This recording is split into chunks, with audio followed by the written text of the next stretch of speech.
அத்தியாயம் 46. விஜயனுக்கு என்ன நடக்கப் போகிறது?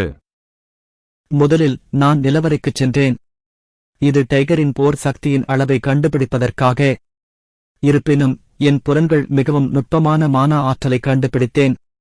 அந்த நபர்கள் என்னையும் டைகரையும் தொடர்ந்து கவனித்து வந்தார்கள். ரொம்ப அப்பட்டமா இருக்கு, இல்லையா?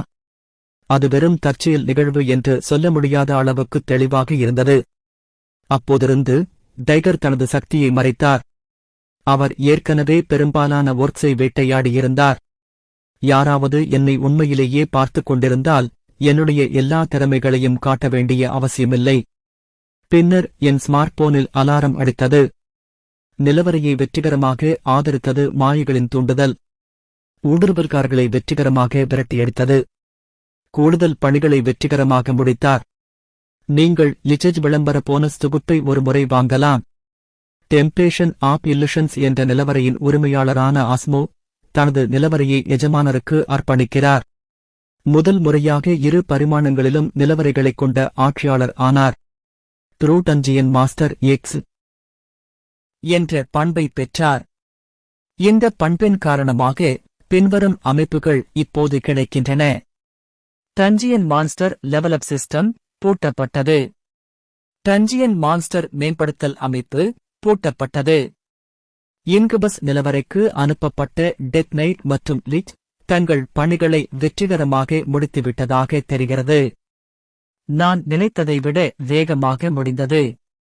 நான் விரைவாக அலாரத்தை ஸ்கேன் செய்தேன். கூடுதல் பணிகளை முடிப்பதன் மூலம் லீ தொடர்பான பதவி உயர்வு தொகுப்பை வாங்குவதற்கான அதிகாரத்தை பெற்றேன். நிச்சயமாக அதைவிட என் கண்களை கவர்ந்தது அதுதான். முன்னாள் தரவரிசை பண்புகளின் பெயர் ட்ரூ டஞ்சியன் மாஸ்டர். ஆச்சரியப்படும் விதமாக தரவரிசை எக்ஸ் என்று எழுதப்பட்டிருந்தது. ஹண்டர் துறை எக்ஸ் இருப்பதாக வெறுமனே கருதிய அந்த ரேங்க் இறுதியாக என் முன் தோன்றியது. நான் உண்மையிலேயே தரத்தை விட உயர்ந்த தரவரிசையை பெற்றேனா? இன்குபஸ் நிலவரையின் உரிமையாளர் அஸ்மோ நிலவரையை எனக்கு அர்ப்பணித்தார். இந்த பண்பு தோன்றியது. 2 பரிமாணங்கள். நான் அதை சற்று சரிபார்த்தேன். ஆஸ்மோஸ் நிலவரை பூமியில் இருப்பது தெரியவந்தது. அது வேறொரு பரிமாணமாக குறிக்கப்பட்டிருந்ததால் இப்போது வரை எனக்கு தெரியவில்லை. இந்த பகுதி இப்போது யோசிக்க வேண்டிய பிரச்சனையாக இல்லை. நான் ஸ்கிரீனை திறந்து அந்த பண்பு என்னவென்று சரிபார்க்க விரும்பினேன். ஆனால் துரதிருஷ்டவசமாக என்னால் முடியவில்லை. விளக்கம் இல்லையா? இதுவரை விளக்கம் இல்லாமல் ஒரு பண்பு இருந்ததா? எனக்கு தெரிந்தவரை எல்லா பண்புகளுக்கும் திறமைகளுக்கும் எப்போதும் விளக்கங்கள் இருக்கும்.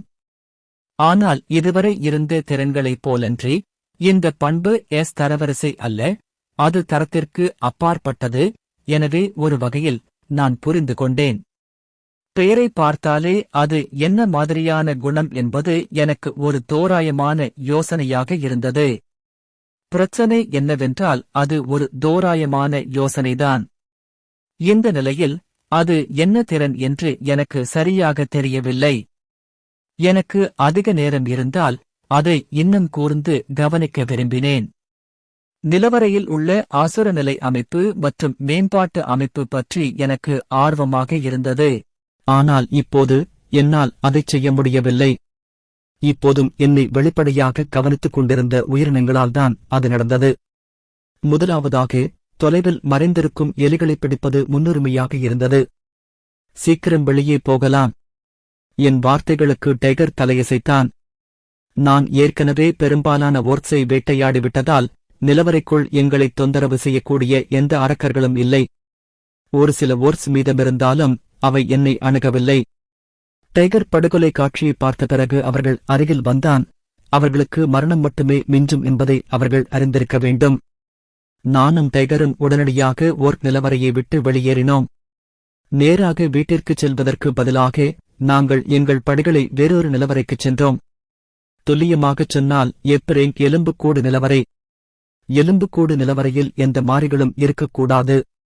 நான் எத்தனை ஒர்க்ஸை நிலவரையில் பிடித்தாலும் என்னால் நிம்மதியாக இருக்க முடியவில்லை. ஓர்க்ஸ்கள் புத்திசாலித்தனமான உயிரினங்கள். நான் ஏதேனும் பாதிப்புகளை வெளிப்படுத்தினால் அவை எந்த நேரத்திலும் தாக்கக்கூடும். நிச்சயமாக நான் தோற்பேன் என்று நான் நினைக்கவில்லை. என் பக்கத்தில் ஏற்கனவே டைகர் இருந்தது. மேலும் டைகர் ஓர்க்ஸ் கூட்டத்தையே அழித்துவிடும் அளவுக்கு சக்தி வாய்ந்தது. அவை உள்ளே விரைந்தாலும் கூட. இன்னும் நான் எல்லா சிறிய மாறிகளையும் அகற்ற வேண்டும். பிரச்சனை என் மீது அல்ல, எதிராளி மீதுதான். என்னை கவனித்துக் கொண்டிருந்தவர்கள் அவசரமாக என்னை அணுகவில்லை என்பதை கருத்தில் கொண்டு அவர்கள் ஓர்க்ஸ் பற்றி கவலைப்பட்டதாகத் தோன்றியது. அப்படியானால் அவர்களின் பதவி அவ்வளவு உயர்ந்ததாக இருக்காது. ஆனால் எதிராளி அசையாமல் இருந்தது நல்லதல்ல. நான் சுதந்திரமாக நடமாட எதிராளியை விரைவாக அகற்ற வேண்டியிருந்தது. அதனால்தான் நான் நிலவரையை மாற்றினேன். டீரிங் கோர்க்கு அல்ல, ஏப்ரேங்க் செல்டனுக்கு. இந்த லெவலில் எதிராளி நிச்சயமாக ஒரு நகர்வை மேற்கொள்வார். அந்த எண்ணம் சரியானது. நானும் டைகரும் ஓர்க் நிலவரையை விட்டு வெளியேறியதும் எதிராளி இயல்பாகவே என்னை வாலாட்டினான். நான் எலும்புக்கூடு நிலவரைக்குள் நுழையும் வரை அது தொடர்ந்தது. நான் நிலவரைக்குள் நுழைந்தவுடன் டைகரை அருகில் நிறுத்தினேன். மேலும், இந்த முறை நீங்க மறைக்க மாட்டீங்க இல்லையா? நிலவரைக்கு வெளியே நான் உணர்ந்த மானா உணர்வு ஏற்ற இறக்கமாக இருப்பதை உணர்ந்தேன். எதிராளி தங்கள் சக்தியை தீவிரமாக பயன்படுத்த முடிவு செய்துவிட்டார் என்று அர்த்தம். சரி, அவர்களை ஒரு வேட்டைக்காரன் உண்மையில் எலும்புக்கூடுகளை வேட்டையாட முயற்சிப்பதாக நான் நினைக்க விரும்பினாலும், அது இவ்வளவு அப்பட்டமாக வெளிவந்தபோது அதைப் பற்றி யோசிக்க எனக்கு எந்த தேவையும் இல்லை. தற்போதைய உலகில் நீங்கள் நினைவில் கொள்ள வேண்டியதெல்லாம் இதைத்தான். நான் கொல்லவில்லை என்றால் நான் இறந்து விடுவேன். ஒரு கணம் தயங்கினால் நீங்கள் உடனடியாக இறந்து விடுவீர்கள். இந்த உலகில் உயிர் வாழ்வது அப்படித்தான். சிறிது நேரம் கடந்துவிட்டது. எதிராளி நிலவரைக்குள் செல்லத் தொடங்கினார். 2 பேர். முன்னணியில் இருப்பவரின் மானா வலிமை கணிசமாக நடுங்குவதைக் கண்டதும் அந்த ரேங்க் உயர்ந்திருக்கலாம். அது ஒரு அதிர்ஷ்டமான திருப்பமாக அமைந்தது. மிகவும் சக்தி வாய்ந்தவர் முதலில் நுழைந்ததை விட சிறந்த வாய்ப்பு எதுவும் இல்லை.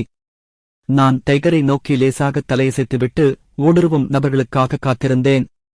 இறுதியாக ஊடுருவியவர்களில் ஒருவர் வெளியே வந்தார். எங்கள் கண்கள் சந்தித்தன. எதிராளி குழப்பமடைந்து தயங்கியதாகத் தோன்றியது. பின்னர் தனது ஆயுதத்தை உயர்த்தினார். ஆனால் எதிராளியின் ஆயுதம் என்னை அடையவில்லை. டைகர் சுதாரித்துக் கொண்டு தாக்குதல் ஏற்கனவே எதிராளியின் பக்கவாட்டில் துளைத்திருந்தது. எதிராளி வலியால் முனக ஆரம்பித்தான். உங்களுக்கு தீங்கு விளைவிக்கும் நோக்கம் எனக்கு இல்லை. என்ன ஒரு முட்டாள்தனம்! தீங்கு செய்யும் நோக்கம் இல்லை என்றால் ஏன் ஆயுதம் ஏந்த வேண்டும்? அந்த நபர் தொடர்ந்து பேசினார். சுருக்கமாக, அவர்களுக்கு ஒரு கமிஷன் கிடைத்தது. அவர் தனது சொந்த உயிரைப் பற்றி கவலைப்படாவிட்டாலும் தனது மகன்களின் உயிரை காப்பாற்றுமாறு கெஞ்சினார். சரி. பின்னால் இருந்தவர் அவரது மகன். அவன் முகம் எதிர்பார்த்ததை விட கடுமையாகத் தெரிந்தது. நான் டைகரை பார்த்தேன். டைகர் தன் வாளை உருவி பின்னால் நின்ற மகனை நோக்கி விரைந்தான். மகன் என்று கூறிக்கொண்ட நபரை டைகர் வாள் துளைத்தது. நிச்சயமாக பெயிண்ட் சிவப்பு நிறத்தில் கரை படிந்திருந்தது. ஆனால் அவர் இன்னும் இறக்கவில்லை. நான் அவனை உடனடியாக கொல்ல முடியவில்லை. முதலில் தகவல்களைச் சேகரிக்க வேண்டியிருந்தது. ஏன்? அந்த மனிதன் தன் மகனைப் பார்த்து ஒரு விரக்தியான முகபாவனையை காட்டினான். நான் அந்த மனிதனின் முகத்தைப் பார்த்து சிரித்தேன். வா, நீங்க ரொம்ப நல்லா நடிக்கிறீங்க. பிறகு நான் அந்த மனிதனின் மகனை அணுகினேன். மகனின் கையில் ஒரு சிறிய எரியும் கத்தி இருந்தது. ஆனால் அவன் கத்தியை எரிய வேண்டிய அவசியமில்லை. அவர் உணர்ந்து கொண்டிருந்த வலியின் காரணமாக அவரது தற்போதைய நிலை வார்த்தைகளால் விவரிக்க முடியாததாக இருந்தது. இதுதான் இந்த உலகத்தின் வழி. எல்லோரும் தங்கள் இதயங்களில் விஷத்தை சுமந்து செல்லும் உலகம். தேவையற்ற அனுதாபம் உங்கள் உயிரையே இழக்கக்கூடிய இடம். இந்த உலகம் எப்படிப்பட்ட இடம் என்பதை மீண்டும் ஒருமுறை உறுதிப்படுத்தினேன். துன்பப்படும் நபரைப் பார்த்துக் கொண்டே நான் மீண்டும் முன்னோக்கி நகர்ந்தேன். நீங்க நல்லா கேட்டீங்கன்னா உங்க மகனை நான் விட்டுடுவேன். நான் ஒரு கையை உயர்த்தி தொடர்ந்து பேசினேன். எனக்கு குணப்படுத்தும் திறமை இருந்தாலும் உங்களுக்குத் தெரியுமா? என்னுடைய திறமைகளில் ஒன்று தெய்வங்களின் குணப்படுத்துதல். இது தரவரிசையில் இருந்தாலும் மற்ற குணப்படுத்தும் திறன்களை விட தெய்வங்களின் குணப்படுத்துதல் மிகச்சிறந்த முடிவுகளை காண்பிக்கும். ரேடன் கண்டத்தில் நான் கவனித்தது இதுதான். குணப்படுத்தும் திறன் பற்றிய எனது வார்த்தைகளைக் கேட்ட எதிராளியின் முகபாவனை மாறியது. அது உண்மையா? உங்களுக்கு உண்மையிலேயே குணப்படுத்தும் திறன் இருக்கிறதா? இல்லை, உங்களிடம் இருந்தால் நான் எதையும் சொல்வேன். எதிராளி தனது மகனை விரைவில் குணப்படுத்துவதற்கான எனது கேள்விக்காக மட்டுமே ஆவலுடன் காத்திருந்தார். முதலில் உங்கள் பெயரையும் உறவையும் சொல்லுங்கள். என் கேள்விக்கு எதிராளி விரைவாக பதிலளித்தார். என் பெயர் விஜயன். நான் பிளாக்சன் கில்டுடன் இணைந்திருக்கிறேன்.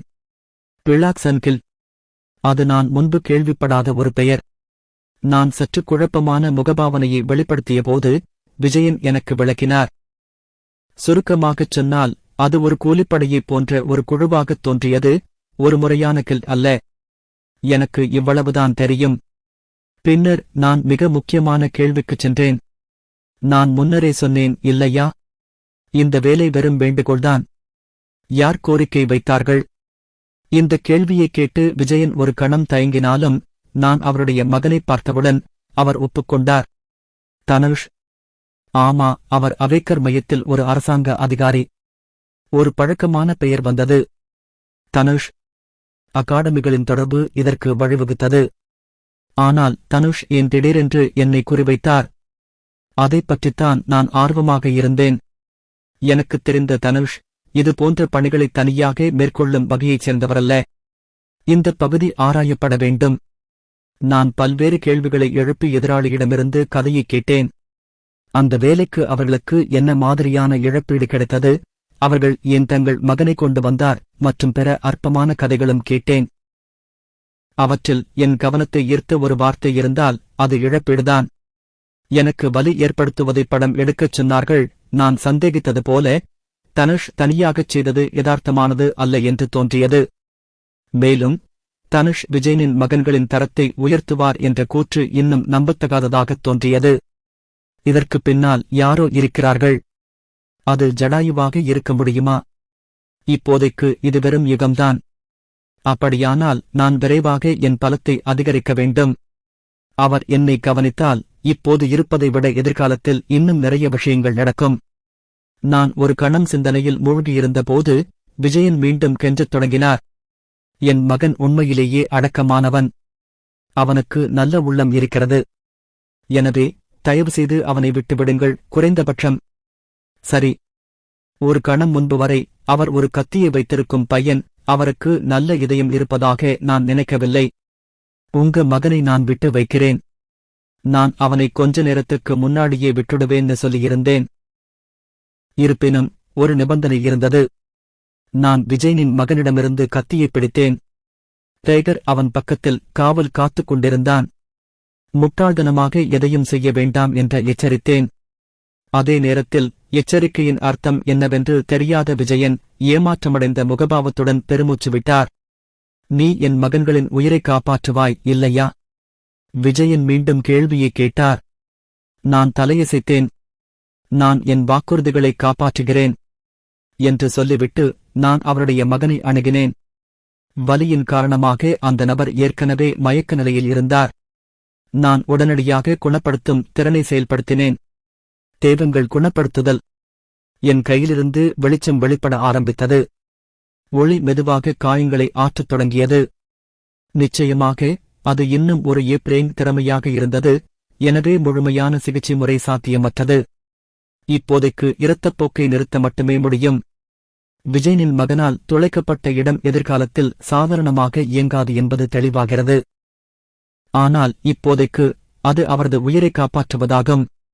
அவர் மற்றவர்களுக்கு தீங்கு செய்ய முயன்றாலும் இவ்வளவு கருணை காட்டுவது தாராள மனப்பான்மையாக கருதப்படலாம். எடிசா மேலும் எல்லாவற்றிற்கும் மேலாக நான் சரிபார்க்க விரும்பிய ஒன்று இருந்தது. எடிசன் இதுவரை பலிகளைச் செலுத்தி வந்தாள். எடிசா அளித்த தியாகங்கள் எனது பண்பு அல்லது திறமைகளைப் பெற பயன்படுத்தப்பட்டன. அல்லது டைகரை வரவழைக்க அல்லது அவன் ஏந்திய டிமன் வாளைப் பெறக்கூட. அப்படியானால் நான் அதற்கு நேர்மாறாக பலிகளைச் செலுத்தலாமா? நான் மீண்டும் டைகரை அனுப்ப முயற்சித்தபோது பலிபீடத்தின் மட்டம் மிகவும் குறைவாக இருந்ததால் அது சாத்தியமில்லை. ஆனால் ஒரு நபரைப் பற்றி என்ன? அவர்கள் அரக்கர்களைப் போலவே நடத்தப்படுவார்களா? என் ஆர்வத்தை திருப்திப்படுத்த இந்த நபருடன் பரிசோதனை செய்ய திட்டமிட்டேன். அது கொடூரமாகத் தோன்றலாம், ஆனால் இப்போது அது எனக்கு உயிர் வாழ்வதற்கான விஷயமாக இருந்தது. என்னென்ன செயல்பாடுகள் உள்ளன என்பதை நான் முழுமையாகச் சரிபார்க்க வேண்டியிருந்தது. என் வலிமையை அதிகரிக்க அவற்றை பயன்படுத்த வேண்டியிருந்தது. அதற்கு முன் தற்போதைய பணியை முடிக்க விரும்பினேன். இது போதுமா? குறைந்தபட்சம் நான் அந்த பையனை கொல்லவில்லை மகனே. அதற்கு பதிலாக குணப்படுத்தும் திறனை பயன்படுத்தி நான் கருணை காட்டினேன். என் வார்த்தைகள் உண்மையிலேயே உண்மை என்பதை உணர்ந்த விஜயன் தலையசைத்தார். பின்னர் விழுந்த தனது மகனை பார்த்து கத்தியை கையில் எடுத்தார். அடுத்த நிகழ்வு ஒரு நொடியில் நடந்தது. விஜயன் கத்தியை பிடித்துக்கொண்டு உடனடியாக அதை தனது கழுத்தில் குறிவைத்தார். அவன் தன் தொண்டையிலேயே கத்தியை குத்திக் கொண்டான். தொண்டையிலிருந்து கர்ஜனை சத்தம் கேட்டதும் விஜயன் உடல் சரிந்தது. அதே நேரத்தில் ஒரு எச்சரிக்கை தோன்றியது. என் ஸ்மார்ட் போனில் இல்லை, ஆனால் என் கண் முன்னே ட்ரூ டஞ்சியன் மாஸ்டர் என்ற பண்பு செயல்படுத்தப்பட்டுள்ளது. இந்த வேட்டைக்காரனை உங்கள் நிலவரைக்கு பலியாக பயன்படுத்த விரும்புகிறீர்களா? அத்தியாயம் 47 கருட ராஜ்ஜியத்தின் மீது அச்சுறுத்தும் நபர்கள். ட்ரூ டஞ்சியன் மாஸ்டர் என்ற பண்பு செயல்படுத்தப்பட்டுள்ளது. இந்த வேட்டைக்காரனை உங்கள் நிலவரைக்கு பலியாக பயன்படுத்த விரும்புகிறீர்களா? ஒரு புதிய அறிவிப்பு தோன்றியது. இந்த முறை அது என் ஸ்மார்ட் போனில் இல்லை, ஆனால் என் கண்களுக்கு முன்பாகவே இருந்தது. அது அந்த பண்பின் விளைவா? எந்த விளக்கமும் எழுதப்படாமல் அதன் சரியான திறனை அறிய முடியாத ஒரு முன்னாள் தரவரிசை பண்பு. குறைந்தபட்சம் தற்போதைய அறிவிப்பின் அடிப்படையில் அதை எவ்வாறு இயக்குவது என்பது எனக்கு புரிந்தது போல் தோன்றியது. நான் விஜயனின் சடலத்தை பார்த்தேன். நான் இந்த நபரை தியாகம் செய்ய வேண்டுமா? அது ஏற்கனவே முடிந்துவிட்டது. தயக்கமின்றி நான் விஜயனின் உடலை ஒரு பலியாக கொடுத்தேன். ஒரு ரேங்க் வேட்டைக்காரனின் சடலம் பலியாக எடுக்கப்பட்டுள்ளது. அறிவிப்பு வெளியானதும் விஜயனின் சடலத்திலிருந்து வெப்பம் வெளிப்பட்டது. விரைவில் நீல நிற தீப்பிழம்புகள் பேரெழுச்சியாக பரவி சடலத்தைச் சுற்றி வேகமாக உயர்ந்தன. அந்தச் சடலம் உடனடியாக தீப்பிழம்புகளின் தீவிர சக்தியால் எரிந்து மெதுவாக பற்றவைத்து எரிந்தது. நீல தீப்பிழம்புகள் அவை படிப்படியாக வலுப்பெற்று இருண்ட நிலவரையை பிரகாசமாக ஒளிரச் செய்தன. மேலும் மெல்லிய காற்று சுற்றுப்புறத்தை மெதுவாக அசைத்ததால் கதிரியக்க ஒளி மின்னியது. பிணமும் படிப்படியாக தீப்பிழம்புகளுடன் சேர்ந்து மறைந்தது. இறுதியாக தீப்பிழம்புகள் பரவிய இடத்தில் நிலவரையின் குளிர்ந்த தரையைத் தவிர வேறு எதுவும் மிச்சமில்லை. சிறிது நேர யோசனைக்குப் பிறகு மற்றொரு அறிவிப்பு தோன்றியது. தியாகத்திற்கு நீங்கள் பெறும் வெகுமதியை தேர்வு செய்யவும். 1. நிலவரையின் மையப்பகுதியை மேம்படுத்தவும். 2. நிலவரையின் பலிபீடத்தை மேம்படுத்தவும். 3. ஒரு வெற்று நிலவரையை உருவாக்குங்கள். அந்த அறிவிப்பில் தேர்வு செய்ய 3 விருப்பங்கள் வழங்கப்பட்டன. ஒவ்வொரு விருப்பத்திற்கும் விளக்கங்களை ஒவ்வொன்றாக ஆராய்ந்தேன். நிலவரை மைய மேம்படுத்தல் அனைத்து நிலவரைகளின் இதயம் என்று அழைக்கப்படும் அத்தியாவசிய உறுப்பு. நிலவரை மையத்தை மேம்படுத்துவது அதன் நீடித்துழைப்பை அதிகரிக்கிறது மற்றும் நிலவரையின் சக்தியை விரிவுபடுத்துகிறது. நான் ஒரு கணம் தயங்கினேன். இப்போது நிலவரை மையத்தை மேம்படுத்த வேண்டிய அவசியம் இருந்ததா? நிச்சயமாக மையத்தின் முக்கியத்துவம் மிகவும் முக்கியமானதாக இருந்ததால் அதை குறிப்பிடுவது கூட குறைத்து மதிப்பிடுவதாகும். மையப்பகுதி அழிந்தால் நிலவரையும் அழிக்கப்படும். என்னுடைய நிலவரை அழிக்கப்பட்டால் நிலவரை மையப்பகுதியை புறக்கணிப்பது சாத்தியமற்றது என்பதை அறிந்தும் நானும் இறந்துவிடுவேன். ஆனால் என்னுடைய நிலவரை தற்போது மிகப்பெரிய சக்தியைக் கொண்டுள்ளது. ஒரு காலத்தில் என்னுடைய நிலவரையின் தரம் வெண்கலம் மற்றும் இரும்பு தரங்களுக்கு இடையில் ஏற்ற இறக்கமாக இருந்தது. சிறிது காலத்திற்கு முன்பு எனது நிலவரைகளின் தரவரிசை வெள்ளிக்கு மேம்படுத்தப்பட்டதாக ஒரு அறிவிப்பு வந்தது. ஆனால் நான் அதை பார்த்தபோது அதை வெறும் வெள்ளி தரவரிசையாக மதிப்பிடுவது நியாயமற்றதாகத் தோன்றியது. ஏற்கனவே 6 நட்சத்திரம் எடிசாவிலிருந்து டெத் நைட் மற்றும் கோப்லின் லார்ட் வரை, மேலும் 5 நட்சத்திரமாக பதவி உயர்வு பெற திட்டமிடப்பட்டுள்ள லிச் வரை. ஆரம்பத்தில் நான் அதை வெறும் விளையாட்டாக நினைத்தபோது அதை விளையாட்டிற்குள் சமநிலையாக ஏற்றுக்கொண்டேன். ஆனால் இப்போது எனக்கும் கூட பார்க்க முடிந்தது. அது நிச்சயமாக பலவீனமானது அல்ல. இது வெறும் நிலவரையை பாதுகாக்கும் மட்டத்தில் மட்டுமல்ல, நிலவரையை விட்டு வெளியேறும் தூரத்தில் எந்த கட்டுப்பாடுகளும் இல்லாவிட்டால் அது ஏற்கனவே கண்டத்தை கைப்பற்ற முயற்சிக்கும் அளவுக்கு சக்தி வாய்ந்ததாக இருந்தது. சரி, இதை விட்டுவிடலாம். நிலவரையின் சக்தியை விரிவுபடுத்துவது பற்றி எனக்கு ஆர்வமாக இருந்தாலும் அது உடனடியாக கருத்தில் கொள்ள வேண்டிய ஒன்றல்ல. உண்மையில் என் மனதில் எதை தேர்ந்தெடுப்பது என்று நான் ஏற்கனவே முடிவு செய்திருந்தேன். பலிபீடத்தை மேம்படுத்தவும். இதுவரை பலிபீடத்தை மேம்படுத்த விரும்பினாலும் என்னால் முடியவில்லை. ஆனால் இப்போது இறுதியாக ஒரு வாய்ப்பு கிடைத்தது. நிச்சயமாக தேர்வு செய்வதற்கு முன் விருப்பம் 3க்கான விளக்கத்தை நான் சரிபார்த்தேன். வெற்று நிலவரையை உருவாக்கு. விரும்பிய இடத்தில் ஒரு வெற்று நிலவரையை உருவாக்குகிறது. உருவாக்கக்கூடிய நிலவரையின் தரவரிசை தியாகத்தின் புள்ளிவிவரங்களைப் பொறுத்து மாறுபடும். நான் செய்த தியாகம் ஒரு சிரேங் வேட்டைக்காரனின் சடலம். இதை வைத்து அதிகபட்சம் ஒரு வெற்று நிலவரையை மட்டுமே உருவாக்க முடியுமா? நிலவரை உருவாக்கம். நிலவரை உருவாக்கம் சந்தேகத்திற்கு இடமின்றி நன்றாக இருந்தது. ஆனால் நான் கவனமாக இருக்க வேண்டிய ஒரு விஷயம் இருந்தது. நான் அர்ப்பணித்த ஆஸ்மோஸ் நிலவரைக்கும் புதிதாக உருவாக்கப்பட்ட நிலவரைக்கும் பொதுவான ஒரு எரிச்சலூட்டும் விஷயம் இருந்தது. நிலவரை மையப்பகுதி. என்னுடைய அசல் நிலவரை அழைக்கப்பட்டால் நானும் இறந்து விடுவேன். எனவே ஆஸ்மோஸ் நிலவரை அல்லது இந்த புதிய நிலவரை உருவாக்கப்படும் போது என்ன நடக்கும்? நான் உடனடியாக நிலவரை பட்டியலை பார்க்க ஸ்மார்ட்போன் திரையைத் தொட்டேன். நிலவரை பட்டியலை புதுப்பிக்கிறது. நிலவரை பட்டியல். தீய கடவுளின் கூடு. நிர்வாகி எலிசா. உதவியாளர் காலியிடம். கீழ்நிலை அதிகாரிகள் நிலவரைகளை நிர்வகித்தனர். சிவப்பு தலை கொண்ட பழங்குடி. மூடுபனியால் மூடப்பட்ட கிராமம். படுகுழியின் எச்சங்கள். ஒட்டும் குட்டை. சிறப்பு குறிப்பு: மாஸ்டர் சரித்திரனுடன் இணைக்கப்பட்ட ஒரு நிலவரை மையம் உள்ளது. மாயைகளின் தூண்டுதல். நிர்வாகி காலியிடம். உதவியாளர் காலியிடம். நான் வைத்திருந்த நிலவரைகளின் பட்டியல் தோன்றியது. ஒருவேளை ஒரு புதிய குணத்தை பெற்றதால் அமைப்பு கொஞ்சம் மாறியிருக்கலாம். எதிர்பார்த்தபடி ஒரே ஒரு மையப்பகுதி மட்டுமே என்னுடன் நேரடியாக இணைக்கப்பட்டுள்ளது. உண்மையில் எனக்கு சொந்தமான நிலவரைகளில் தீய கடவுளின் கூடு மட்டுமே என் ஆன்மாவுடன் நேரடியாக இணைக்கப்பட்டிருந்தது. மேலும் அது நடைமுறையில் ஆட்சி செய்யப்பட்டாலும் அது ஆஸ்மோவைப் போல நிலவரையை தியாகம் செய்யாவிட்டால் அது ஒரு துணை நிலவரையாக தோன்றும் என்பதையும் நான் அறிந்தேன். எந்த பிரச்சனையும் இருக்கக்கூடாது.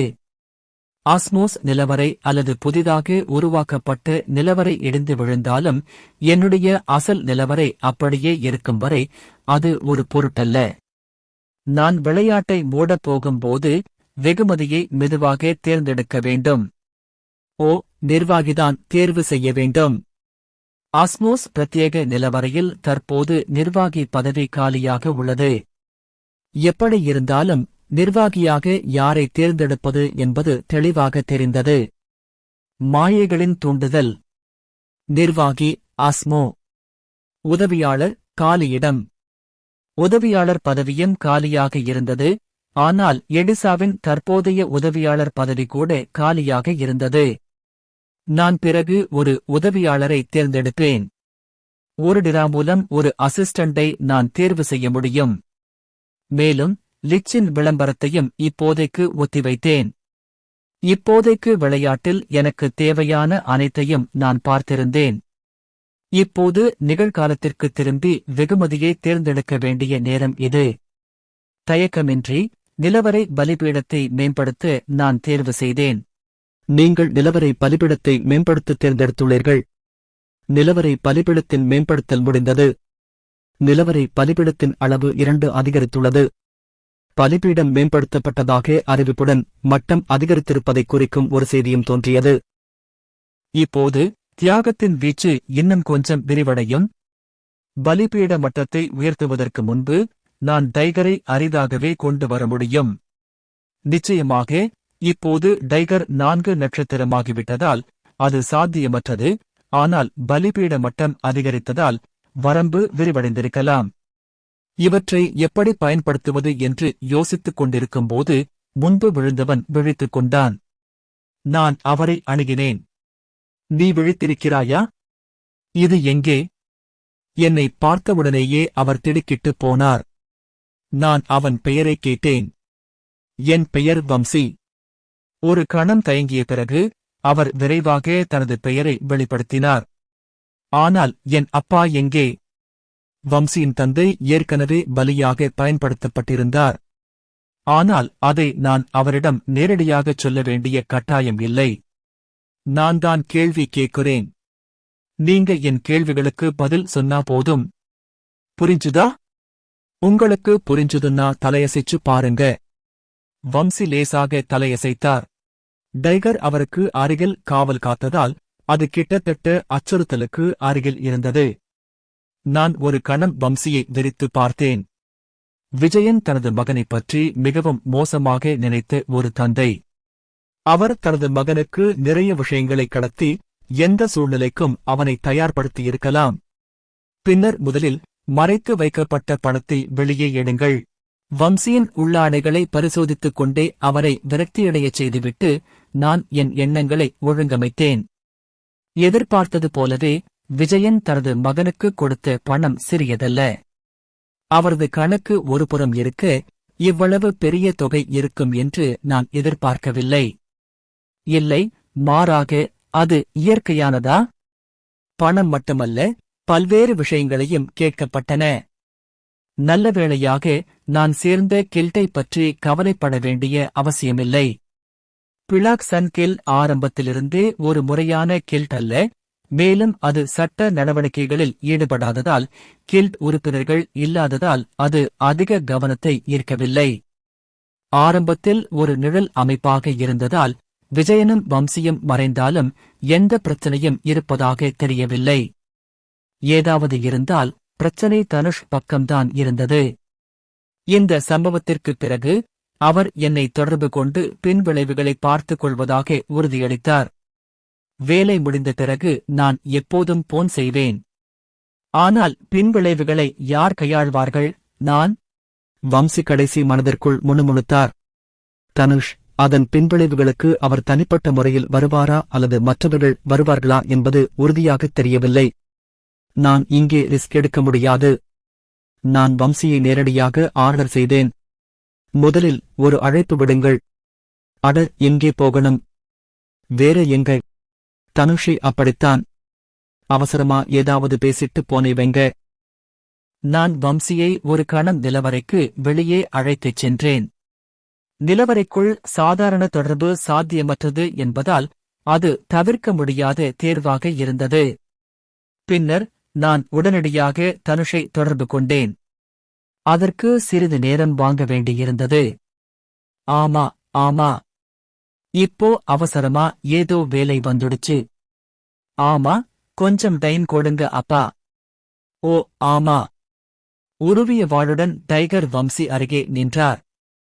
நிலவரையின் சுற்றுப்புறங்கள் மிகவும் தொலைவில் இருந்ததால் யாரும் கடந்து செல்லவில்லை. அதற்கு நன்றி. வம்சி எந்த பயனற்ற செயல்களும் இல்லாமல் எனது வழிமுறைகளை பின்பற்றினார். தனுஷிடம் இருந்து ஏதோ அவசரமாக வந்து தொலைபேசியை துண்டித்த பிறகு, வம்சி. புரிந்தது.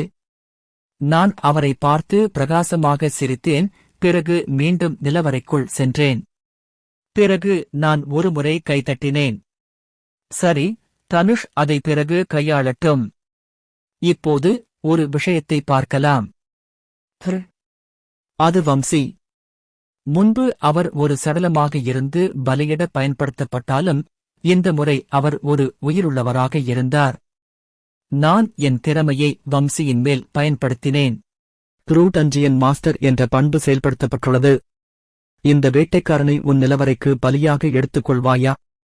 முன்பு இருந்த அதே அறிவிப்பு தோன்றியது. ஆனால் இந்த முறை கூடுதலாக ஒரு செய்தி வந்தது. இந்த வேட்டைக்காரனை உங்க நிலவரைக்கு மாற்ற விரும்புறீங்களா? அவரை நேரடியாக என் நிலவரைக்கு அனுப்புவது பற்றிய ஒரு கேள்வி இருந்தது. பலிபீடத்தின் அளவு அதிகரித்துள்ளதால் இது சாத்தியமா? டைகர் 1 நட்சத்திரமாக இருந்தபோது அவரை மீண்டும் சிறைச்சாலைக்கு அனுப்புவது சாத்தியமில்லை. மேலும் வம்சி ஒரு தர வேட்டைக்காரராக இருந்தார். நடைமுறையில் முந்தைய டைகரின் அதே நிலையில் இருந்தார். பலிபீடத்தின் அளவு அதிகரித்ததால் இது சாத்தியமானது.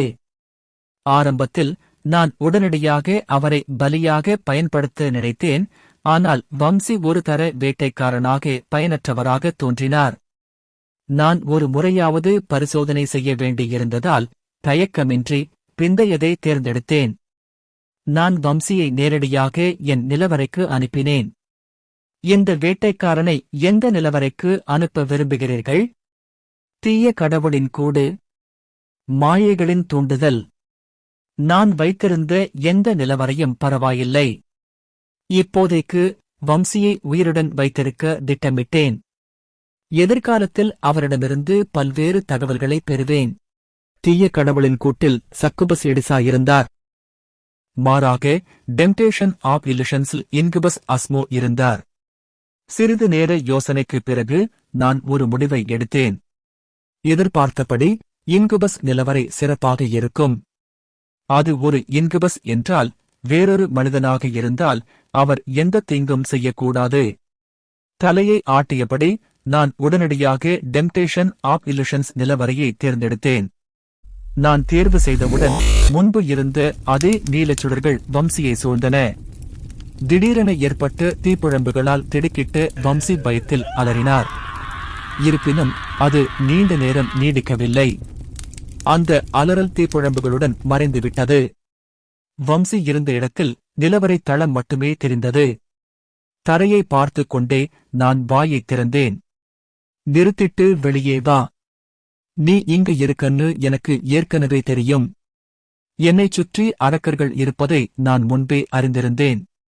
அது எஃப்ரேங் நிலவரை என்பதால் நான் அவர்களை தனியாக விட்டுவிட்டேன். அதிகபட்சமாக இந்த இடத்தில் அடிப்படை எலும்புக்கூடுகள் மட்டுமே இருந்தன. சத்தம். என் வார்த்தைகளுக்கு பதிலளிக்கும் விதமாக எலும்புக்கூடுகள் சத்தம் எழுப்பி நகர ஆரம்பித்தன. அவற்றுக்கு மத்தியில் ஒரு எலும்புக்கூடு சிப்பாய் முன்னால் வந்து என்னை பார்த்தார். திடீரென்று ஒரு கைத்தட்டல் சத்தம் கேட்டது. அந்த எலும்புக்கூடு சிப்பாய் என்னை பார்த்து அதன் தாடை எலும்பை நகர்த்தியது. பின்னர் அது ஒரு உயிருள்ள உயிரினத்தைப் போல வளைக்காமல் அதன் இடுப்பை வளைத்தது. ஆமா. இருப்பினும் எலும்புகள் அசையும் சத்தம் மட்டுமே கேட்டது என்பது தெளிவாகத் தெரிந்தது. ஓ, அருமையான இருப்பு! தயவு செய்து எங்களை நிலைமைகளை பாருங்கள். எங்கள் சிறந்த படைப்பாளராகவும் நிலவரையின் உரிமையாளராகவும் இருங்கள். அவர்களின் குரல்கள் கேட்கத் தொடங்கின. பொதுவாக புத்திசாலித்தனமான அரக்கர்கள் பேச முடியும். எனவே அவர்களிடம் டேமர் பண்பு இல்லாவிட்டால் மக்கள் அவற்றை புரிந்து கொள்ள முடியும். இருப்பினும் எலும்புக்கூடுகள் போன்ற அரக்கர்களின் வார்த்தைகள் டேமர் பண்பு இல்லாமல் புரிந்து கொள்ள முடியாதவை. நான் உடனடியாக என் தலையை டைகரை நோக்கித் திருப்பினேன். டைகர், நீ பேச முயற்சி செய். என் வார்த்தைகளுக்கு பதிலளிக்கும் விதமாக டைகர் உடனடியாக சத்தம் போட ஆரம்பித்தார். நீங்கள் சிறந்தவர், ஒரு சிறந்த படைப்பாளி மற்றும் எங்கள் நிலவரையின் எஜமானர். போதும். டைகரின் வாயை நிறுத்த நான் கையை உயர்த்தினேன். இதுவும் அந்த பண்பால வந்ததா? அந்த பண்பின் இன்னொரு திறனை நான் கண்டுபிடித்தேன். மறுபுறம் கருட இராச்சியத்திற்கு பொறுப்பான மன்னர் கரண்டியா டெர்செல் கூறினார். தற்போது அவரது முகபாவனை பனிக்கட்டி போல குளிராக இருந்தது. கரண்டியாவின் முன் பல பிரபுக்கள் இருந்தனர், ஆனால் அனைவரும் வாயைத் திறக்காமல் பார்த்து கொண்டிருந்தனர். சிறிது நேரம் கழித்து யாரோ வாயைத் திறந்தார்கள். அரசே, இந்த மக்களின் தவறான நடத்தை நாளுக்கு நாள் மோசமாகி வருகிறது. அந்த வார்த்தை சொன்னவுடன் இங்கும் அங்கும் கிசுகிசுக்கள் கேட்டன. ஆமாம், நிச்சயமாக அவர்கள் புனித அமைப்பின் பெயரை பயன்படுத்தி ராஜ்யத்தை கைப்பற்ற திட்டமிட்டுள்ளனர். ஒரு துறவி காணாமல் போன பிறகு இப்போது 20 புனித மாவீரர்கள் காணாமல் போயுள்ளனர். அது இங்கே நமது கருடன் ராஜ்யத்தில் நடந்தது. பிரபுக்கள் சம்மதத்துடன் தலையசைத்தனர். ஆரம்பத்தில் புனித ஆணையம் ஒரு துறவி காணாமல் போனதாக அறிவித்து ஒரு விசாரணை அதிகாரியை அனுப்ப முன்மொழிந்தபோது நான் ஒப்புக்கொண்டேன். நிலைமையை அதிகரிக்க விரும்பவில்லை. இருப்பினும் இந்த முறை அவர்கள் எல்லை மீறினார்கள். ஒரு துறவி மட்டுமல்ல, 20 புனித மாவீரர்களும் காணாமல் போயுள்ளதாக அவர்கள் கூறினர். மேலும் புனித ஆணையம் விசாரணை அதிகாரியை மட்டுமல்ல, புனித மாவீரர்களையும் அனுப்புவதாகத் தெரிவித்தது. துறவி முதலில் காணாமல் போனது சந்தேகத்திற்கு இடமின்றி ஒரு டிமன். அவர்களுக்கு நம் பலத்தை காட்ட வேண்டிய நேரம் இது. பிரபுக்களின் குரல்கள் சத்தமாக அதிகரித்தன. ஆரம்பத்திலிருந்து இதை பார்த்துக் கொண்டிருந்த ஒருவர், இளவரசி எலெனா, மன்னர் கரேண்டியா டெர்சேலுக்கு அருகில் இருந்தார். கருட இராச்சியத்தின் இளவரசி எலெனா ராஜாவின் முறைகேடான மகள். மேலும் பிரச்சனைகள் இல்லாவிட்டால் அவளுடைய தந்தைக்குப் பிறகு ராணியாக வரக்கூடிய வரிசையில் அடுத்தவள். எலெனா ஒரு முறுக்கப்பட்ட முகபாவத்துடன் பிரபுக்களை பார்த்தாள். அருவருப்பான அயோக்கியர்கள். அவர்களின் உரத்த குரல்கள் கருட ராஜ்யத்தைப் பற்றி உண்மையிலேயே அக்கறை கொள்ளவில்லை. அதற்கு பதிலாக அவர்கள் புரித ஆணையை பயன்படுத்தி ராஜாவின் அதிகாரத்தை குறைமதிப்பிற்கு உட்படுத்த விரும்பினர். இருப்பினும் ராஜா வீழ்ச்சியடைவதை அவர்கள் விரும்பவில்லை. ராஜாவை ராஜ்யத்திற்கு வெறும் ஒரு தலைவராக வைத்திருக்கும் அதே வேளையில் தங்கள் சொந்த உன்னத அதிகாரத்தை உயர்த்த அவர்கள் நம்பினர். எலெனா தன் தந்தையை பார்த்தாள். அப்பாவுக்கு இது தெரிந்திருக்கும். எலீனா மீண்டும் வேறு பக்கம் பார்த்தாள். அவள் முகபாவனையை மென்மையாகத் தோன்றும்படி சரிசெய்தாள். ஆனால் அவள் இறுக்கிய முஷ்டியின் லேசான நடுக்கத்தை மறைக்க முடியவில்லை. உண்மையில் அவளுக்கும் அது தெரியும். அவளுடைய தந்தை இந்த உண்மைகளை அறிந்திருக்க வேண்டும். ஆனால் அமைதியாக இருக்க முடிவு செய்தார். நான் இன்னும் வலிமையாக வளர வேண்டும். அதிகாரம் இல்லாத ஒரு ராஜா தனிமையில் இருப்பவர். தனது தந்தையை அத்தகைய நிலையில் பார்த்துக் கொண்டிருந்த எலெனா உண்மையை கூர்மையாக உணர்ந்தாள். மேலும் அவள் அரியணை ஏறினால் தற்போதைய நிலைமையில் இருந்து பெரிய அளவில் மாறாது. முன்னரே தீர்மானிக்கப்பட்ட எதிர்காலத்தை மாற்ற வலிமை தேவைப்பட்டது. அது டிமான்களுடன் ஒப்பந்தம் செய்வதாக இருந்தாலும் சரிடோட். கருட இராச்சியத்தின் அதிர்ஷ்டம் மாறத் தொடங்கியது. அத்தியாயம் 48 டெவில்ஸ் ஸ்வீட் விஸ்பர். உணவகம் துடிப்பான வண்ணங்களாலும் விளக்குகளாலும் அலங்கரிக்கப்பட்டிருந்தது. படிக ஜன்னல்கள் வழியாக பாய்ந்து வரும் சூரிய ஒளி அமைதியான உட்புறத்தை வெளிச்சத்தால் நிரப்பியது. மேசையின் மையத்தை அலங்கரித்து ஒரு அற்புதமான பூங்கொத்து, அதைச் சுற்றி நேர்த்தியான உணவுகள் இருந்தன. சமையல்காரர் மேசையை நெருங்கியதும் அவர் ஒரு உணவை தேர்ந்தெடுத்தார். இது டயட் ஏரியிலிருந்து பிடிக்கப்பட்ட பிளாக் வெயிலைக் கொண்டு தயாரிக்கப்பட்ட ஒரு உணவு. இது இளவரசியின் சுவைக்கு ஏற்றதாக இருக்கும் என்று நம்புகிறேன். அது ஒரு ஆடம்பரமான மீன் உணவாக இருந்தது. இது மிகச்சிறந்த பொருட்களால் மட்டுமே தயாரிக்கப்பட்டது. அழகான சூழல் மற்றும் ஆடம்பரமான உணவுகள் இயற்கையாகவே புன்னகையை வரவழைத்தன. ஆனால் எலெனாவின் கண்களில் சோகம் மட்டுமே இருந்தது. ஆமாம், கருட இராச்சியத்தின் இளவரசி எலெனா பலவீனமாக பதிலளித்தாள். இந்த உணவுகள் இறுதியில் தன்னை சிக்க வைக்கும் என்று அவளுக்கு தெரியும். அவளுக்கு உணவை வழங்க அதிகாரம் பெற்ற சமையல்காரர் கூட அரச குடும்பத்தினர் இன்னும் ஆடம்பரமாக ஈடுபடுவார்கள் என்று நம்பி பிரபுக்களால் நடப்பட்டார். அவர்கள் அதை அப்படியே தொடரும்படி தள்ளி சூழ்ச்சி செய்தனர். அவள் முன்னால் இருந்த உணவுகளை பார்த்தாலே அது உறுதியானது. இந்த உயர்தர பொருட்கள் திடீரென்று எங்கிருந்து வந்தன? அவள் இதில் ஈடுபட்டால் விரைவில் வதந்திகள் பரவிவிடும். இளவரசி எலெனாவின் ஆடம்பரம் உச்சத்தை எட்டியதாக அவர்கள் கூறுவார்கள். எலெனா ஒரு கணம் தயங்கிய போது பட்லர் மெல்லிய புன்னகையுடன் நெருங்கினார். அது உங்கள் ரசனைக்கு பொருந்தவில்லை என்றால் அது புண்படுத்துமா? அவள் அதை சாப்பிடாவிட்டாலும் வதந்திகள் தவிர்க்க முடியாமல் பரவும். அவளுடைய ஆடம்பரம் மற்றும் வீண் விரயம் பற்றிய ஒரு கதையை அவர்கள் கட்டாயப்படுத்தியிருக்கலாம். அதையும் மீறி எலெனா தன் இருக்கையில் இருந்து எழுந்தாள். எனக்கு இன்னைக்கு உடம்பு சரியில்லை. நான் கிளம்புறேன். அவளால் இனியும் இங்கே தங்க முடியாது. அவளுடைய தந்தை மற்றும் அவளுடைய சொந்த காவலர் தவிர மற்ற அனைவரும் ஒரு எதிரியைப் போல உணர்ந்தனர். விரைவான அடிகளுடன் அவள் உணவகத்தை விட்டு வெளியேறி தன் அறைக்குத் திரும்பினாள். இளவரசி, நீங்க நலமா? சர் லோகன், நான் நலம். நிலையில்லாமல் தள்ளாடும் எலெனாவுக்கு துணையாக அவளுடைய பாதுகாவலர் லோகன் இருந்தான். அவன் அவளை அவளுடைய அறையை நோக்கி வழிநடத்தினான். அவள் நினைப்பதற்குள் அவர்கள் கதவை அடைந்து விட்டார்கள். உங்களுக்கு ஏதாவது தேவைப்பட்டால் ஒரு வார்த்தை சொல்லுங்கள். லோகன் இடுப்பில் சற்று வளைந்தான். நான் நலம், கவலைப்படாதே. இன்று நான் தனியாக இருக்க விரும்புகிறேன். அவளுடைய வார்த்தைகளைக் கேட்டு லோகன் பணிவுடன் பின்வாங்கினான். லோகன் வெளியேறிவிட்டதை அவள் உறுதிப்படுத்தியதும் எலெனா தன் அறைக்குள் நுழைந்தாள். அறை அமைதியாக இருந்தது. அவள் ஜன்னலை நோக்கி நடந்தாள். அங்கு சூரிய ஒளி உள்ளே பாய்ந்து திரைச்சிலைகளால் அதை முற்றிலுமாக மறைத்தாள். அவள் மட்டும் இருந்த ஒரு அறை. அறை இருட்டாகவும் அமைதியாகவும் இருந்தன. அவள் சுற்றும் முற்றும் பார்த்துவிட்டு படுக்கைக்கு அடியில் இருந்து எதையோ எடுக்க ஆரம்பித்தாள். இது உண்மையிலேயே வேலை செய்யுமா?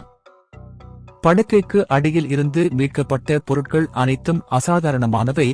சிவப்பு மெழுகுவர்த்திகள், ஒரு இறந்த எலி, தெரியாத சின்னங்களை கொண்ட காகிதத்தோல், ஒரு சில நகைகள் மற்றும் கருப்பு தோலில் கட்டப்பட்ட ஒரு புத்தகம் கூட. அது இருண்ட மாயாஜாலத்தின் ஒரு முகமூடி.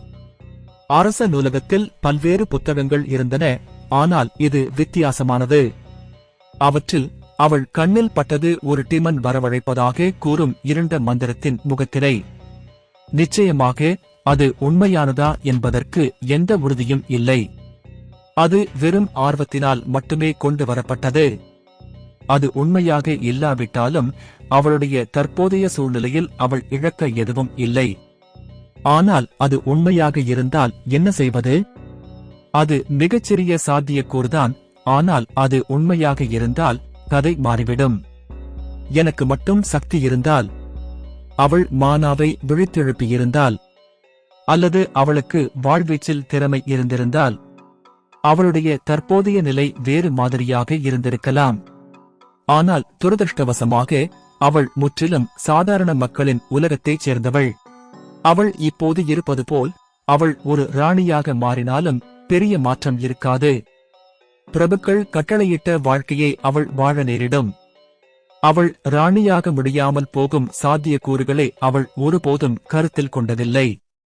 எல்லாவற்றிற்கும் மேலாக பிரபுக்கள் ஒரு பொம்மை ராஜாவை விரும்பினர், மேலும் அவள் அடுத்த வரிசையில் பொருத்தமானவள். இந்த உணர்வை நினைத்து எலெனா பெருமூச்சு விட்டாள். வாழ்க்கை ஒரு முறைதான் நடந்தது. அதனால்தான் அவளால் தற்போதைய சூழ்நிலையை மாற்ற முடிந்தால் எதையும் முயற்சி செய்ய தயாராக இருந்தாள். இளவரசி, உனக்கு மந்திரத்தில் திறமை இல்லை. நீ முதலில் மானாவை உணர வேண்டும். வாழ்வீச்சில் திறமையான பெண்ணா? இளவரசி, உங்கள் உடல் வலிமை பலவீனமாக உள்ளது. நீங்கள் அமைதியாக இருக்க வேண்டும். எண்ணற்ற கிண்டலான கருத்துக்கள். அவளுடைய தந்தை, அதாவது ராஜாவுக்கு அதிகாரம் இருந்தால் அவர் அவளிடம் இதுபோன்ற விஷயங்களைப் பற்றி வெளிப்படையாக பேசுவாரா? அநேகமாக இல்லை. இதுதான் சக்தியற்றவர்களின் யதார்த்தமான வாழ்க்கை. மீட்கப்பட்ட பொருட்களை ஒவ்வொன்றாக தரையில் வைக்கத் தொடங்கிய போது எலெனா உறுதியாக தெரிந்தாள். முதலில் தெரியாத சின்னங்களால் நிரப்பப்பட்ட காகிதத் தாளை பிரித்தாள். இறந்த எலி, மெழுகுவர்த்திகள், நகைகள் மற்றும் தங்கத்தை இருண்ட மந்திர புத்தகத்தில் உள்ள அதே நிலைகளில் சீரமைத்தாள். கடைசியில் அவள் மெழுகுவர்த்திகளை ஏற்றி வைத்துவிட்டு தன் விரலையே கடித்துக் கொண்டாள். அவள் விரலில் இருந்து ஒரு துளி இரத்தம் வெளிப்பட்டது. லேசான முகச்சுளிப்புடன் எலெனா இரத்தத் துளிகளை காகிதத் தோலில் விழவிட ஆரம்பித்தாள். சிறிது நேரத்திலேயே சிவப்பு நிறத்தில் இருந்த மெழுகுவர்த்திகள் நீல நிற தீப்பிழம்புகளை வெளியிடத் தொடங்கின. நீல நிற தீப்பிழம்புகள் எலெனாவின் இரத்தத்தை மூழ்கடித்து பெரிதாகி வளர்ந்தன. அவை காகிதத் தோலில் இருந்த இறந்த எலியை மட்டுமல்ல, நகைகள் மற்றும் தங்கத்தையும் உருக்கியது. மறுபுறம் சரித்திரனின் ஸ்மார்ட் போன் ஒரு எச்சரிக்கையுடன் ஒலித்தது. நான் உடனடியாக சரிபார்த்தேன். சிறப்பு பணி எச்சரிக்கை.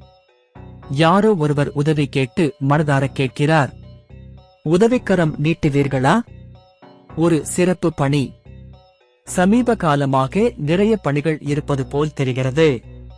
பணி விவரங்களை சரிபார்க்க நான் கிளிக் செய்தேன். ஒரு டீமனுடன் ஒப்பந்தம் தேடும் நபர்.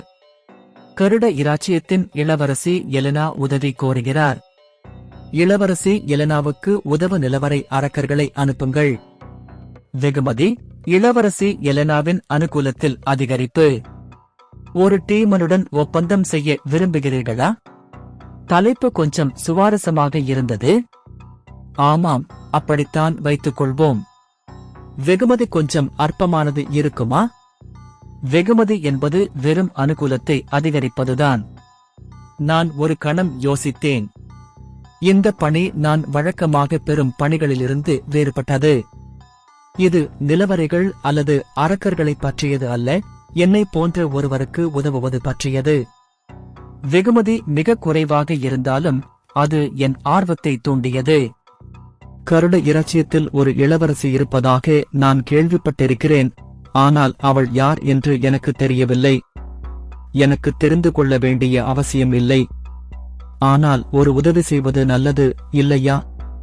மிகக் குறைந்த வெகுமதி இருந்த போதிலும் அது ஒரு ராஜ்யத்தின் இளவரசியைப் பற்றியது.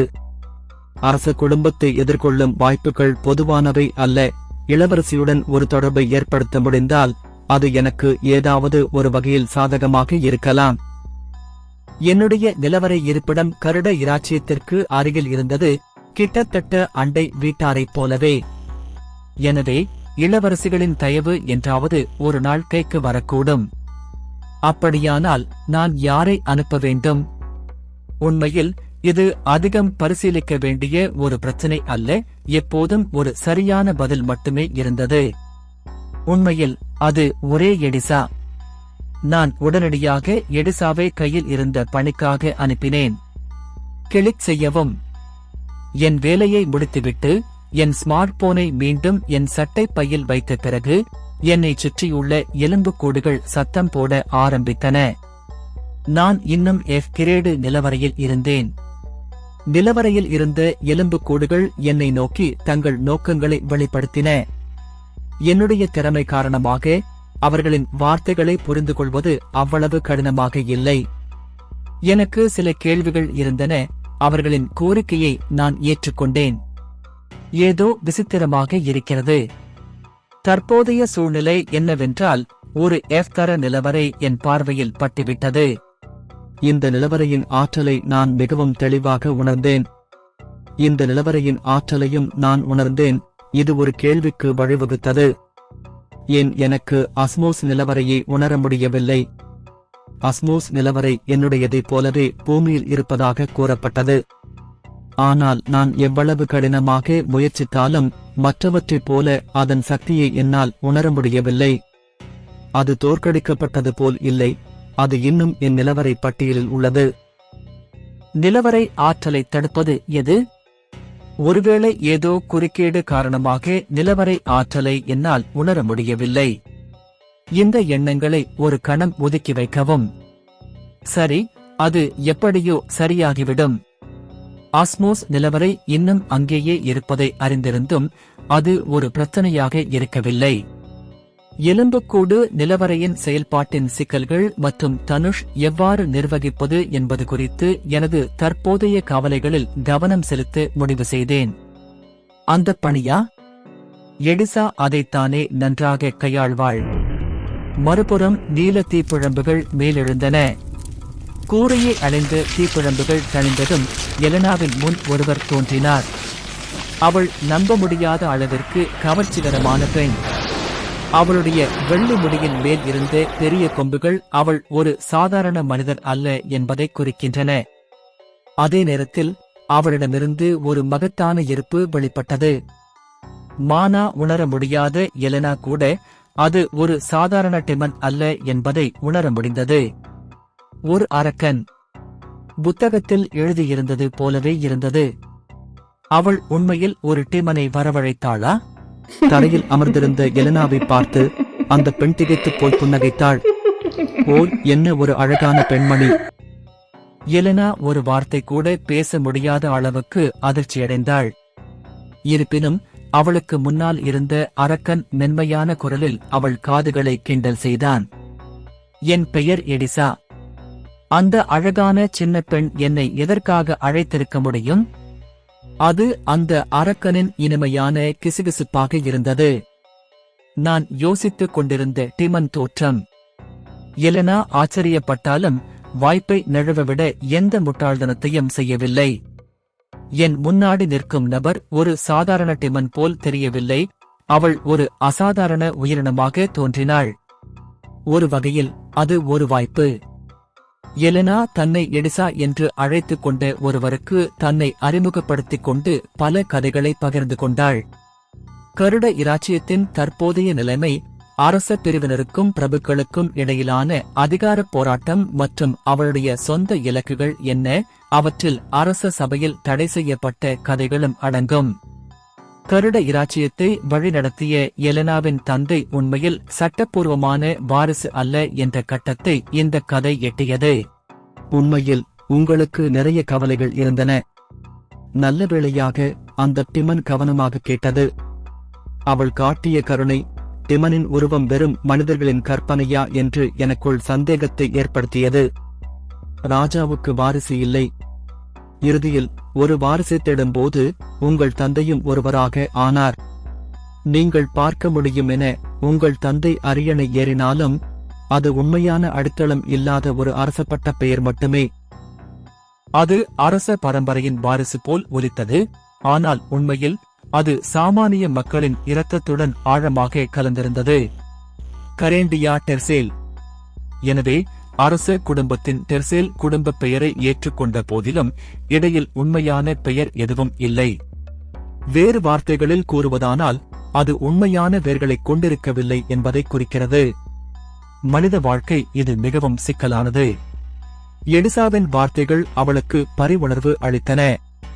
அரச குடும்பத்தில் அவள் அடிப்படையில் ஒரு சாதாரண பெண்ணாக இருந்ததால் பிரபுக்கள் தன்னை மிகவும் இழிவாக பார்ப்பதை எலினா அறிந்திருந்தாள். இப்போது அவள் தன் எல்லையை எட்டிக் கொண்டிருந்தாள். பிரபுக்கள் தங்கள் வெடிப்பில் கணிக்க முடியாத அளவுக்கு நேரக்குழிகளைப் போல இருந்தனர். மேலும் புனித அமைப்பு மிகவும் சுறுசுறுப்பாகி கருட இராச்சியத்தில் தலையிட முயன்றது. அந்த நேரத்தில் ஒரு சிரிப்பு சத்தம் எலெனாவின் காதுகளை எட்டியது. வெளியே எட்டி பார்த்தபோது தோட்டத்தில் பிரபுக்கள் சிரித்துக் கொண்டே மது கோப்பைகளை அசைப்பதைக் கண்டாள். அரசு தோட்டத்தை தங்களுடையது போல பயன்படுத்த துணிந்தாள். அவர்கள் உண்மையிலேயே இழிவான நபர்கள். அவர்களின் இருப்பை உறுதி செய்த பிறகு எலெனா தனது முடிவை எடுத்தாள்.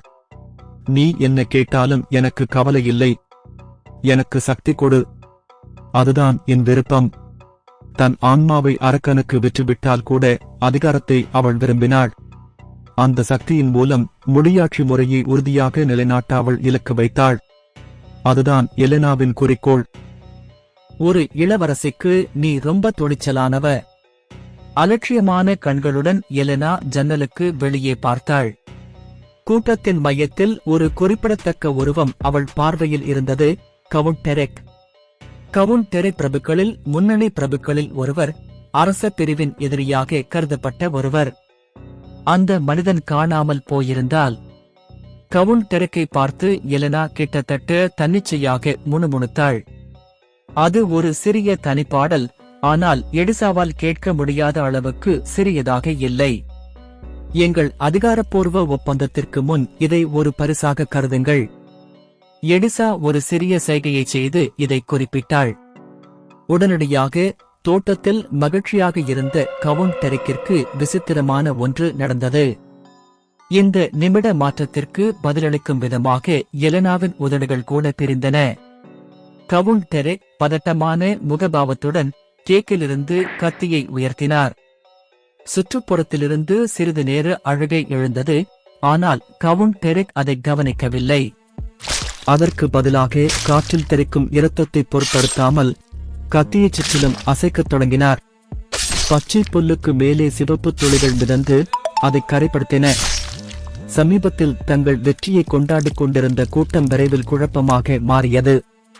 அறைக்குள் இருந்து எலெனா இந்த காட்சியை பார்த்துக் கொண்டிருந்த போது அவள் விவரிக்க முடியாத ஒரு சிலிர்ப்பில் மூழ்கியிருந்தாள். உற்சாகத்திற்கு ஒத்த ஒரு உணர்ச்சி.